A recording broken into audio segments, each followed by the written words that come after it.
Hi friends, welcome back to Tripathi tutorial. This is Jagat. तो पिला माने आज हमें कौन करवा ना क्लास 10 तुम जो पढ़ुले रिप्रोडक्शन बा जनन तार आज हमें कौन करवा ना हो जो पार्ट नंबर 5 क्लास करवा। ओके पिला माने, तो पिला माने part number 6 sorry part number 6 class करवा। चैनल को जो माने नुआ आछो चैनल को सब्सक्राइब करना से माने जल्दी जल्दी चैनल को सब्सक्राइब कर दियो, जहाँ फल आम जहाँ भी अपडेट दबा तार नोटिफिकेशन तुम पाखे जाए पहुंच जाए। ओके पिला माने, चलो डेरी न करी आम स्टार्ट करवा। ठीक अच्छे, बर्तमान पढ़ा हूँ मानवर लिंगीय जनन। ठीक अच्छे, मनीष मनीष हूँ गोटे स्तन्यपायी श्रेणीर प्राणी। प्रजनन जरिया वंश विस्तार करने और मानव जातिर निरवच्छिन्नता निश्चित करिबारे उभय पुरुष और स्त्री भूमिका रही। ठीक अच्छे, संतान सृष्टि सेमानंकर भिन्न भिन्न दायित्व रही है, तेणु सेमानक शरीर गठन किछि भिन्नता देखा दिए। पूर्व श्रेणी में आम युवक्रांति विषय आलोचना करते माने 9 क्लास रे पढ़िथिलो 8 क्लास रे पढ़िथिलो हला। एही समय किशोर किशोरी मानक शरीर अनेक गाठनिक क्रियात्मक और आवेगिक परिवर्तन देखा जाए। पुओंकर निशदाड़ी उठिबा, झीओंकर स्तन्यग्रंथि विकास, कंठस्वर परिवर्तन सह प्रजनन अंगर विकास घटी थाए। ठीक अच्छे, उभय संतान सृष्टि करियार सामर्थ्य हासिल करते हला। बर्तमान से पढ़िबा जुग्मक जनन कहले कौन बुझिबा। देख पिला माने, जुग्मक जनन द्वारा शुक्राशय शुक्राणु और डिंबाशय डिंबाणु उत्पन्न हुए। स्पर्म और ओवम तमर सृष्टि हुए। शुक्राणु सृष्टि प्रक्रिया को शुक्राणु जनन और डिंबाणु सृष्टि प्रक्रिया को डिंबाणु जनन बोली कहा जाए हला। एटा कहे स्पर्माटोजेनेसिस, ताको कहे ओओजेनेसिस। ठीक अछि, जुग्मक जनन समय रे अर्धायन बा अर्ध विभाजन घटी शुक्राणु और डिंबाणु सृष्टि हेबा एवं साधारण कोशर गुणसूत्र संख्या द्विगुणित हेबा स्थले जुग्मक रे एहा एक गुणित होउथिया विषय आगुरु सूचना दिया जायछि। ठीक अछि, फास्ट पढ़िबा हमें शुक्राणु जनन विषय पढ़िबा। ठीक अछि, तापर डिंबाणु जनन पढ़िबा। आगे बर्तमान शुक्राणु जनन पढ़िबा। पुरुषर शुक्राशय बहु संख्यक शुक्र उत्पत्ति सूक्ष्म नलिका बा शुक्रजन नलिका द्वारा गठित होता है। प्रत्येक नलिकार आवरण में रही आदिजायक कोश द्वारा गठित जर्मिनाल एपिथेलियम। कौन अच्छी जर्मिनाल एपिथेलियम बा जनन अधिच्छेद। यही अधिच्छेद कोशरे सम विभाजन हेबा फल उत्पन्न कोश गुड़ी को मूल शुक्राणु कोश बोली कहा जाए। यही प्रक्रिया होउथिबा प्रावस्था को प्रगुणन प्रावस्था बोली कहा जाए। फेज ऑफ मल्टीप्लिकेशन बोली कहा जाए हला। प्रगुणन प्रावस्था बोली कहा जाए। अनेक मूल शुक्राणु कोश गठित हेला परे एही कोश गुड़िकर आकार वृद्धि हुए। कोशर वृद्धि हुई एक निर्दिष्ट आकार रे पहुंचले ताको प्राथमिक शुक्राणु कोश बोली कहा जाए। ठीक अछि, मूल शुक्राणु कोशर वृद्धि हुई प्राथमिक शुक्राणु कोश हेबा पर्यंत अवधि को वृद्धि प्रावस्था बोली कहा जाए। क्वेश्चन तुम पचार वृद्धि प्रावस्था क्या कहा जाए ना मूल शुक्राणु कोशर वृद्धि हुई प्राथमिक शुक्राणु कोश हेबा पर्यंत अवधि को वृद्धि प्रावस्था बोली कहा जाए। ठीक अछि, एहा परे प्राथमिक शुक्राणु कोशरे अर्ध विभाजन प्रक्रिया होता है। यही विभाजन फल गोटे प्राथमिक शुक्राणु कोशरु दुईटी द्वितीयक शुक्राणु कोश तैयारी हुए। यही कोशर गुणसूत्र संख्या अर्धेक होता है। द्वितीय अर्ध विभाजन प्रथम अर्ध विभाजन परे परे होता है हला। द्वितीय अर्ध विभाजन सब प्रथम अर्ध विभाजन परे स्टार्ट होता है।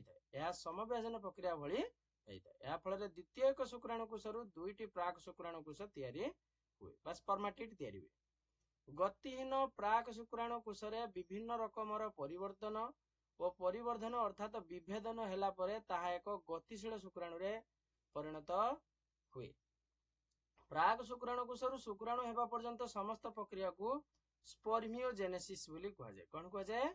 स्पर्मियोजेनेसिस।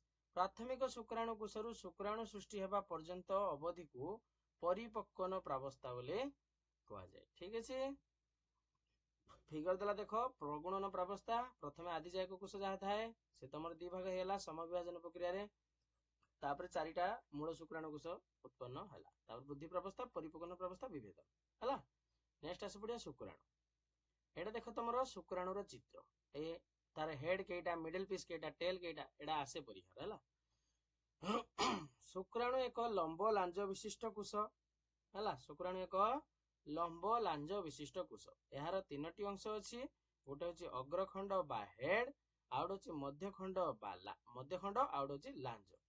ଶୁକ୍ରାଣୁ ହେଡ୍ ର ଆକାର ବିଭିନ୍ନ ପ୍ରାଣୀର ଭିନ୍ନ ଭିନ୍ନ ପ୍ରକାରର ହୋଇଥାଏ। ଏହାର ଗୋଟେ ପାଖରେ ରହିଛି ଅଗ୍ରପିଣ୍ଡକ, ଏହା ପଛକୁ ରହିଛି କୁଶନେଷ୍ଟି, ମଧ୍ୟଖଣ୍ଡ ଭିତରେ ରହିଛି ତମର କଣ ମାଇଟୋକଣ୍ଡ୍ରିଆ ରହିଛି ହେଲା।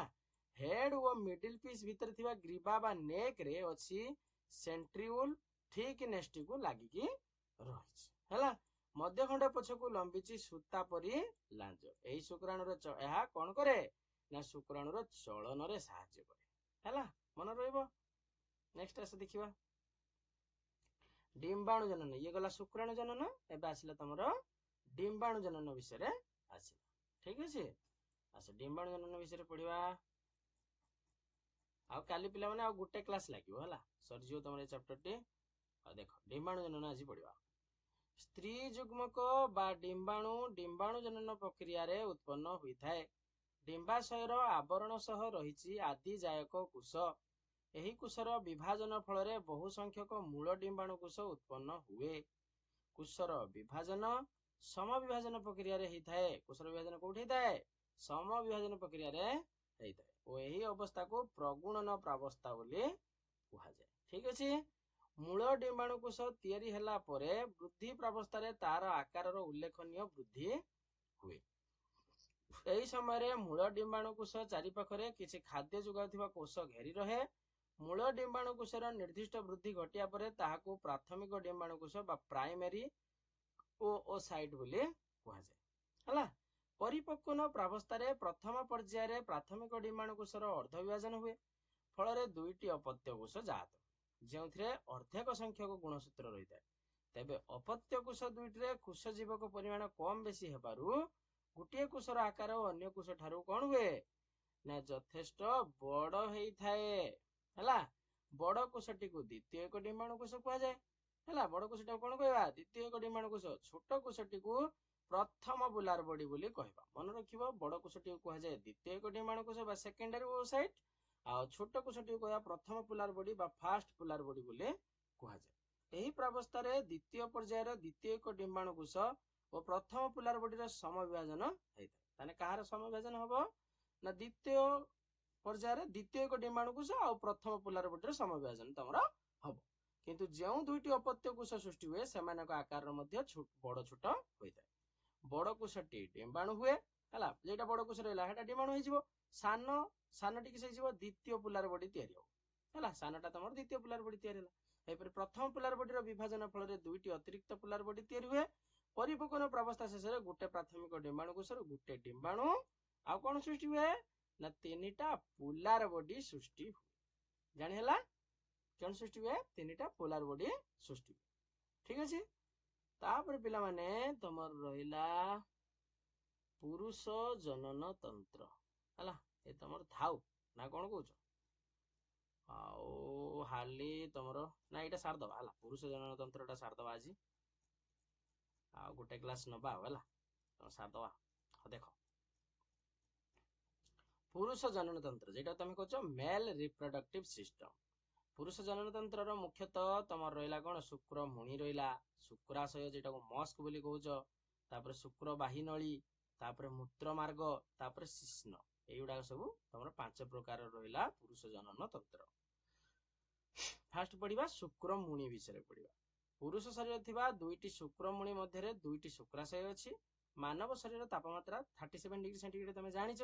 ଶୁକ୍ରମୁଣିର ତାପମାତ୍ରା ତାହା ଠାରୁ ଟିକେ 2 ଡିଗ୍ରୀ କମ ହବ, ମାନେ 35 ଡିଗ୍ରୀ ସେଣ୍ଟିଗ୍ରେଡ ହବ, ଯାହା ଶୁକ୍ରାଣୁ ଉତ୍ପତ୍ତି ପାଇଁ ଅନୁକୂଳ ଅଟେ। ଏଠାରେ ସୂଚନା ଯୋଗ୍ୟ ଯେ ହାତୀ ଆଉ ତିମି ପରି ସ୍ତନ୍ୟପାୟୀ ପ୍ରାଣୀଙ୍କ ଶୁକ୍ରାଶୟ ଦୁଇଟି ଶରୀର ଭିତରେ ରହିଥାଏ। ତାହେଲେ ହାତୀ ଆଉ ତିମିର ତାଙ୍କର ଯୋଉ ଶୁକ୍ରାଶୟ ଶରୀର ଭିତରେ ରହିଥାଏ ହେଲା। ଫାଷ୍ଟ ଆସି ପଢିବା, ସେକେଣ୍ଡରେ ପଢିବା ଟେଷ୍ଟିସ୍, ଯେଟାକୁ ଯାଉଛ ଶୁକ୍ରାଶୟ। ପୁରୁଷ ଶରୀରରେ ଦୁଇଟି ଶୁକ୍ରାଶୟ ବା ମସ୍କ ରହିଛି। ଏହା ନିଦା ଗୁଲକର ପିଣ୍ଡ ପରି ବହୁ ଶୁକ୍ରଜନ ନଳିକାକୁ ନେଇକି ଏହା ଗଠିତ ହୋଇଥାଏ। ଶୁକ୍ରଜନ ନଳିକାରୁ ଶୁକ୍ରାଣୁ ଉତ୍ପତ୍ତି ହୋଇଥାଏ। ତା ଛଡା ଏହି ନଳିକା ବାହାରେ ଓ ବିଭିନ୍ନ ନଳିକାର ଅନ୍ତରାଳରେ ଲେଡିକ୍ କୋଷ ଦେଖାଯାଏ। କଣ ଦେଖାଯାଏ? ଲେଡିକ୍ କୋଷ। ଏହି କୋଷରୁ ଟେଷ୍ଟୋଷ୍ଟିରୋନ ନାମକ ଏକ ପୁରୁଷ ହରମୋନ କ୍ଷରିତ ହୁଏ। ତାହେଲେ ଯୋଉ ଲେଡିକ୍ କୋଷ ଅଛି ସେଥିରୁ ତମର ଟେଷ୍ଟୋଷ୍ଟିରୋନ ହରମୋନ କ୍ଷରିତ ହୋଇଥାଏ। ଶୁକ୍ରଜନ ନଳିକା ଅଧିଚ୍ଛେଦରେ ଥିବା କେତେକ ଅପେକ୍ଷାକୃତ ବଡ ଓ ବିଶେଷ ଧରଣର ସାଟୁଲି କୋଷ ଶୁକ୍ରାଣୁର ବିକାଶ ସମୟରେ ଖାଦ୍ୟ ଯୋଗାଇଥାଏ। ହେଲା। नेक्स्ट आइला तमरो शुक्रबाही नळी बा भास डिफरेंस जेटा को हमें कहउछे।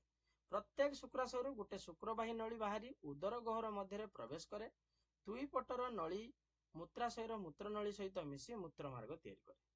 हला तापर यूरेथ्रा बा मूत्र मार्ग उभय शुक्ररस और मूत्र मार्ग दे शिश्नर अग्रभाग थिबा रंध्र माध्यम शरीर बाहर को जाय थाए। हला आज एति थाओ पिला माने ना कोन कहउछो।